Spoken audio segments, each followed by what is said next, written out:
नमस्कार दोस्तों, कृषि ज्ञान में आपका स्वागत है। किसान भाइयों, आज हम बात करने जा रहे हैं गेहूं की फसल में कौन कौन सी खादों को डालने के बाद किसान भाइयों हमारा खेत जो कल्लों से भर जाएगा और ज़्यादा से ज़्यादा पैदावार देखने को मिलेगी। किसान भाइयों, अगर आपने हमारे चैनल को सब्सक्राइब नहीं किया, सब्सक्राइब जरूर कर लें ताकि आपके लिए ऐसी जानकारी वाली वीडियो ला सकें।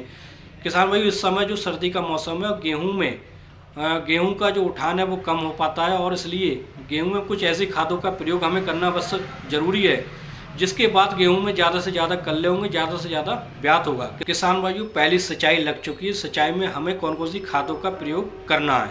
सबसे पहले किसान भाइयों हमें लेना है 40 से 45 किलोग्राम एक बैग हमें यूरिया का लेना है। इसके साथ किसान भाइयों हमें लेना सागरिका, एप्को का सागरिका 10 किलोग्राम प्रति एकड़ के हिसाब से हमें इसका प्रयोग करना है। उसके साथ ह्यूमिक एसिड 1 किलो 98% 1 एकड़ के हिसाब से किसान भाइयों इसमें मिला देना है।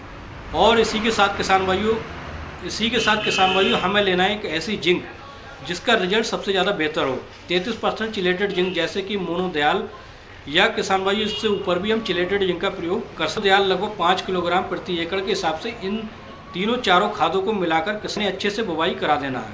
किसान भाइयों, इसके जो रिजल्ट देखने को मिलेंगे, एक हफ्ते बाद बम्पर रिजल्ट देखने को मिलेंगे। किसान भाई, खेत जो होगा हमारा कल्लों से भर जाएगा।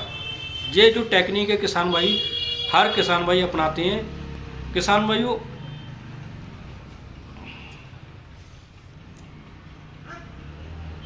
नाइट्रोजन, यूरिया में तो नाइट्रोजन की मात्रा होती है। इसके साथ सागरिका जो होता है किसान भाइयों, समुद्री शैवालों से मिलकर बना हुआ एक जैविक तरह का पदार्थ होता है जो कि खेत की मिट्टी को उपजाऊ बनाता है और उसमें कल्ले देने का काम करता है।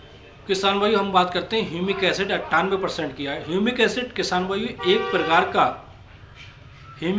प्रकार का जैम होता है। ये मिट्टी की जड़ों तक जाता है, मिट्टी की जड़ों को जाता है, मिट्टी को उपजाऊ बनाता है और किसान भाइयों मिट्टी का जो पीएच मान होता है, पीएच लेवल होता है, उसको स्थिर रखता है। किसान भाइयों कल्ले देने का काम करता है। ये बहुत ही महत्वपूर्ण जरूरी चीज़ है किसान भाइयों के लिए। किसान भाइयों, गेहूँ में कल्ले देने का ज़्यादा से ज़्यादा काम करती है जिंक, 33% जिंक जिसे हम कहते हैं मोनोदयाल। किसान भाई, ये सारी चीज़ें जो होती हैं मिलकर अपना अपना कार्य करती हैं